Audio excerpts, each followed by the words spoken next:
What's going on, everybody? Hope you're all having a fantastic day today. Now today we're going to be checking out some Modern Warfare 2 gameplay, and we're going to be rocking the AUG LMG. Honestly, a very underrated weapon when it came to Modern Warfare 2. A lot of people gravitated towards the ARs or SMGs or even different types of LMGs, but the AUG is disgusting. I think it's like a 2 to 3 shot. You'll see in this gameplay, I think it's pretty much like 2 bullets to kill someone with stop and power on.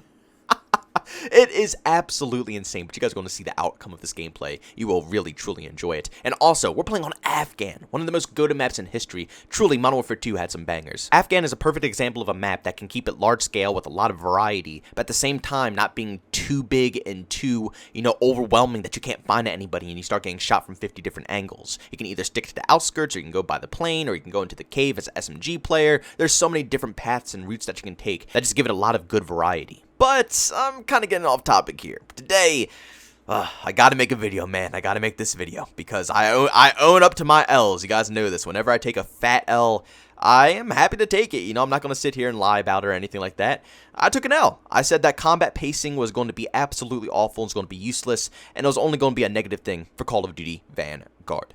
Now, the first impressions of combat pacing were pretty good because I thought it was going to be a solution to skill-based matchmaking. I personally thought they were going to follow the same path that Warzone took, where it allows you to choose the style of players you can play with, because in Warzone, you could choose individuals on your team, specifically not the enemies, but you could pick people who are put on your team who like to ping more, or who like to talk more. You gotta pick people who like to do hot drops more, people who like to play more slow. You can kind of handpick the teammates that you have, so you don't have to, verse a bunch of sweats, and then it parties you up with people who aren't even in your same bracket. At the end of the day, it's just trying to benefit you. And I thought they were going to bring that system into Call of Duty Vanguard with combat pacing, because they had tactical, they had blitz, and I forget the other one. And basically, I thought each and every one of these playlists were for different playstyles. Tactical might put you in slower paced lobbies with people who like to play more tactical. Blitz puts you in more in lobbies where people like to be aggressive. They like to push more, be more aggro in every situation they find.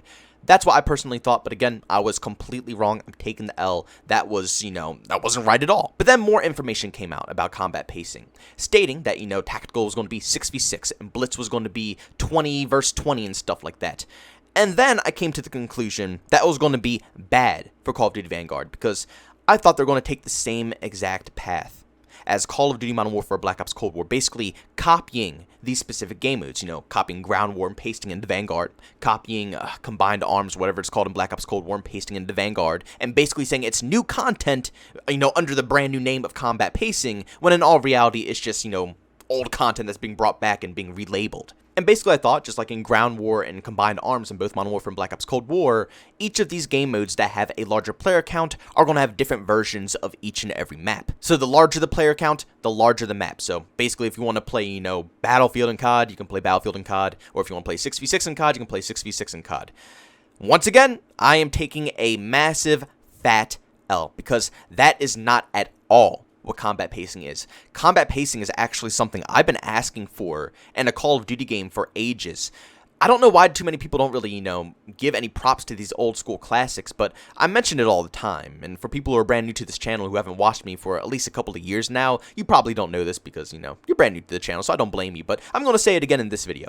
For years, I've been preaching that the way the people who mod, the modding community for these classics that you see here on PC, like Call of Duty 4 and World at War, they have basically created the future of Call of Duty by allowing you to play 20 versus 20, or even 25 versus 25, I've even seen 30 versus 30 on old school traditional 6v6 maps. And in these classics, it's freaking insane, because you have to think, a lot of these maps were designed around 6v6 from the start to finish. They were never imagined to have, 40 people versing each other on these maps. So when you go ahead and drop 40 people on these maps, it is just a complete sauce fest. It's wild. It's truly wild. But something about that experience is just untouchable. Something about having a Call of Duty game that has that amount of players is just insane. And they never handled it correctly. In Modern Warfare, they copied Battlefield. In Black Ops Cold War, they tried to copy the Modern Warfare formula, but they shrunk it down a little bit. Still, not Call of Duty. It didn't feel like COD. It felt like an off-brand version of Battlefield. They never did it correct. For some strange reason, the developers always thought in their heads that more players meant that they needed bigger maps and, you know, more environments, when it was never like that. Like I said, I've been preaching for years. You do not need massive scaled maps to fit this many players on these locations. When 10v10 came into Modern Warfare and they put that on all the map rotations, I praised that. And a lot of people know I talk so much crap about Modern Warfare, but again, on this channel, I like to cover both sides of things. I'm never going to be 24/7 negative, and I'm never going to be 24/7 positive. You know, I'm always going to have mixed opinions about everything. And that was something that was positive. I enjoyed 10v10 for Modern Warfare 2019. I thought it was a great addition, and they added it on pretty much all of the 6v6 maps, which once again is another thing I said that they should have done, and it worked out perfectly in Modern Warfare. But for me personally, it still wasn't quite enough. I wanted them to just go all out. You know, it was just like a little test for them, because initially in Modern Warfare 2019, their main priority when it came to larger scaled modes was ground war. You know, they never really thought 10v10 or 12v12 was going to be really a thing on the 6v6 maps. And I want to make it clear that it wasn't a limited time mode. You know, 10v10 was always in Modern Warfare. It's just they had specifically made maps for it, which were larger than the 6v6 maps because it was made for a larger player count, which once again,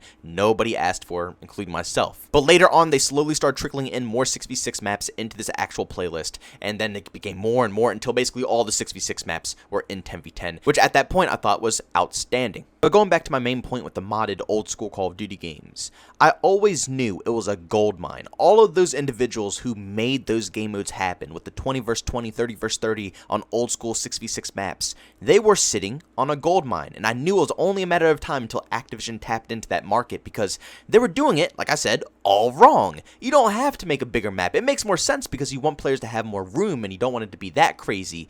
But honestly, sometimes a little crazy, hectic gameplay isn't bad for Call of Duty, especially when your game is supposed to be casual. You know, casual gaming has completely gone out the window for Call of Duty gamers. But when you hop onto an old school classic like COD 4 and you join into a 20 vs 20 lobby, you don't worry about sweating. You don't worry about this and that. Everybody's just charging around. Everybody's having a good time. And yes, sometimes there's not as much movement and stuff like that because it is 20 vs 20 on a 6v6 map. So a lot of times certain spots get clustered up and, you know, it turns into a standstill. But you are 110% guaranteed at least 2 seconds out of spawn to find at least one enemy. So for people who are complaining about slow gameplay and, you know, the title being boring, you can always go into Blitz instead of going to a 6v6 tactical. If you want that, you know, instant action, bam, you can go into a 20 vs 20 or 24 vs 24 actually on a 6v6 map and literally find action every step you take. And also, this still does kind of fix skill-based matchmaking. For those who never knew this trick, a lot of pub stompers and YouTube channels who were pub stompers for Modern Warfare 2019, before Warzone came out, of course, they played Ground War. Ground War is where nukes happened. Yes, you can obviously get nukes in 6v6, but if you wanted a more casual experience and you wanted to kick back more often, Ground War is where you find that experience. It is nearly impossible for the skill-based matchmaking algorithm to detect every single player to be at your exact same skill level when it's over 20 vs 20. 6v6, 10v10, and shoot, even sometimes 12v12, yes, they can find more players to match you up against. But when it comes to 40, 60 players in one game, it's going to take easily like 4 or 5 minutes to probably queue up in a lobby, which Activision obviously knows isn't going to cut it for a lot of people. People want to get into games like 1-2 minutes deep. After 3 minutes, people probably are going to be out of the game and refinding for another lobby. So they have to keep that same wait time consistently going. So in Ground War and Modern Warfare, since there's so many players, in order to get you into a game quickly and fast enough, they just throw you into any game. Now, yes, of course, sometimes you will get a bunch of sweats on the other team, and sometimes you will get casuals. But the majority of the time, it's a mixed bag. And also, when you do get sweats, it's not like you have a full stack of 20 sweats on the enemy team. It's variety, something that 6v6 has lacked for ages. You guys remember in a couple of videos ago when I made about skill-based matchmaking, saying how Call of Duty used to have variety in 6v6, where it was different individuals. Yes, you might get 1 to 2 sweats, but also there's 2 average people and maybe a couple of bad players as well. That's what Ground War or a large-scale game mode gives you. It gives you 5, 6, maybe even 7 sweats who are good at the game, but then there'll be 10, 15 casual players who don't give a crap, who are either going to be on your skill level or even worse than your skill level. So it adds for different gunfights and not just seeing meta weapons and people doming you 24/7. And in Call of Duty Vanguard, we 110% know skill-based matchmaking is going to be the same exact matchmaking we've seen in the past couple of years. I'm not mad about that, though. I'll still play it on the occasion, but I might just do exactly what I did in Call of Duty Modern Warfare. I'm just going to go and play the Ground War version, which is going to be called Blitz in Call of Duty Vanguard, because at least I can still get the engine, I can still get the gameplay, but it's minus the sweat. And what's even better is that Vanguard's going to be on the 6v6 maps. You see, in Modern Warfare, we were forced to play larger scaled maps. All the ground war maps were basically bits and pieces of Verdansk from Warzone. That's all it was. It was Warzone broken down into little ground war maps. Luckily for me, I'm a Battlefield fan. I know how to play Battlefield, and I'm used to larger scaled maps and larger game modes and stuff like that to find enemies. But for a hardcore Call of Duty fan who enjoy only Call of Duty style games, 6v6 games, going into a game mode like that where the maps are almost triple the size as a typical 6v6 map, and there's a lot of players running around and, you know, posting up in different spots, it's going to be confusing and nobody's going to like it. But in Vanguard, you don't have to worry about that. It's going to be good for everybody, because unlike in Modern Warfare, like I just said, the maps are going to be small and made for 6v6. So when it's 40 players running around on there, it's not going to be a massive, gigantic map that you can't find anybody, even though there's 40 players and you can't see anybody. No, they're all going to be right in front of you, probably 2 steps away. So once again, I gotta say, I was completely wrong, and to be honest with you guys, I am beyond excited that I was wrong. I've never been more excited in my life that I was wrong, because at least now we know that combat pacing is going to be something useful to the title and not just a complete waste of time. And also, not a copy and paste from past games. That was one of my biggest concerns, was that they're just going to copy and paste from Modern Warfare and Black Ops Cold War and just rebrand it to try to make it seem like something new. But truly, this is something new. We have never seen this in Call of Duty history, only in the past games where modders have gotten their hands on the game. But officially by a AAA developed team, we have never seen them implement, 40 plus players on 6v6 maps. This will 110% drastically help the sweaty situation when it comes to Call of Duty games. Because now, instead of the only options for Call of Duty fans are either a sweaty 6v6 or a ground war experience with massive scaled maps, now we can get the same player count from the ground war, but on 6v6 maps. It's the best of both worlds for absolutely everyone. But guys, thanks so much for tuning into this video. If you enjoyed it, make sure you leave a like button. If you hate it, leave a dislike. Also, if you're brand new and you enjoy the content, don't forget to subscribe and hit that notification button.